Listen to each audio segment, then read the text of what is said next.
Hello बच्चों, कैसे हैं आप। आशा करती हूँ आप सभी बहुत अच्छे होंगे। बच्चों, आज आपकी हिंदी की क्लास 3rd का चैप्टर नंबर 11 शुरू करते हैं। आपके चैप्टर का नाम है बच्चों शेख जी की हाजिर जवाबी, यानी ये एक किस्सा है। ठीक है, तो चलिए इस किस्से को पढ़ लेते हैं। क्या है इसके अंदर, शुरू करते हैं पाठ को।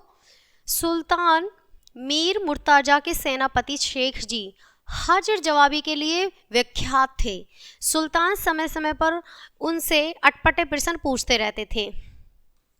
शेख जी भी झट से ऐसे उत्तर दे देते थे कि सुल्तान क्या सारे दरबारी चकित रह जाते थे। सुल्तान के साथ साथ सारे जो दरबारी वहां बैठे हुए होते थे वो भी चकित रह जाते थे कि उन्होंने कैसा जवाब दिया। एक दिन सुल्तान और शेख जी जंगल में शिकार खेलते खेलते कुछ दूर निकल गए। दोपहर के समय एक झील से कुछ दूर पेड़ों की घनी छांव में आराम करने लगे। घोड़ों को भी पानी दिखा लाओ। सुल्तान ने शेख जी से कहा। शेख जी घोड़ों को लेकर चल दिए। घोड़ों को झील पर ले जाकर शेख जी ने पानी दूर से दिखाया और वापस ले गए। घोड़े प्यासे ही रह गए।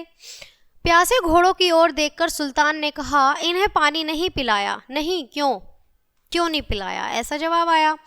आपका आदेश था कि घोड़ों को पानी दिखाना है, सो दिखा लाया हूं। पिलाने का हुक्म नहीं मिला था।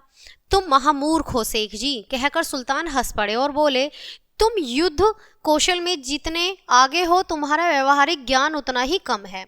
यानी तुम्हें जो बेसिक नॉलेज होती है, जो व्यवहारिक ज्ञान होता है वो कम है तुम्हारा, लेकिन तुम युद्ध के लिए बहुत ज़्यादा अच्छे हो। हुजूर, मेरी हाजिर जवाबी को यदि आप मूर्खता समझते हैं तो आपकी सोच है, मैं क्या कह सकता हूँ, शेख जी ने बेधड़क होकर कह दिया। अब तो पानी पिला लाओ, सुल्तान ने मुस्कुराते हुए कहा। पिलाने को अब कहा है तो अब अवश्य पिलाऊंगा हुजूर। समझ का फेर है, वरना अक्लमंद आदमी तो एक काम बताने पर 2 काम करते हैं, वे आगे की भी सोचते हैं, एक बताने पर 2। हाँ, अगर मैंने पानी दिखाने के लिए कहा था तो पानी पिला भी लाना चाहिए था। ठीक है हुजूर, अब से मैं एक काम बताने पर 2 काम क्या करूंगा। जाओ अब पानी पिला लाओ, देखो घोड़े कितने प्यासे हैं। शेख जी घोड़ों को पानी पिला लाए। कुछ दिनों बाद एक दिन सुल्तान की बेगम बीमार पड़ गई। सुल्तान ने शेख जी से कहा, बेगम बीमार है, आप वैद्य जी को बुला दो, जल्दी से जल्दी बुला दो। अभी लीजिए, शेख जी ने कहा। शेख जी ने 2 नौकरों को बुलवाया और उन्हें अलग अलग आदेश दे दिया। नौकर चले। कुछ देर बाद एक नौकर वैद्य जी को लेकर आ गया। वैद्य जी ने अभी नाड़ी देखनी शुरू ही की थी कि दूसरा नौकर कफन लेकर आ गया। यह सब क्या है? सुल्तान ने क्रोधित होकर नौकरों से पूछा। सेनापति शेख जी के आदेश से कफन लाया हूँ, दूसरा नौकर बोला। कमबख्त, यहाँ शेख जी का बाप मरा है क्या? गुस्ताखी माफ हो हुजूर। आगे आकर शेख जी बोले, मेरे अब्बा तो बहुत पहले मर गए थे, बेचारे स्वर्ग में हैं। अब रही बात बेगम साहिबा की, तो आपने कहा था कि हर बुद्धिमान आदमी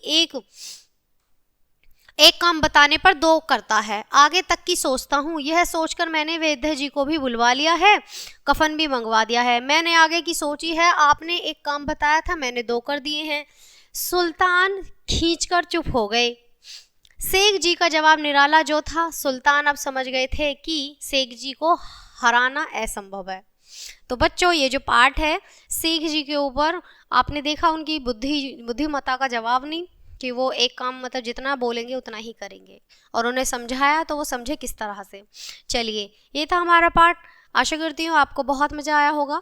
तो ये पाठ यहीं ख़त्म होता है। मिलते हैं आपसे अगले पाठ में, तब तक के लिए बाय। Thanks for watching.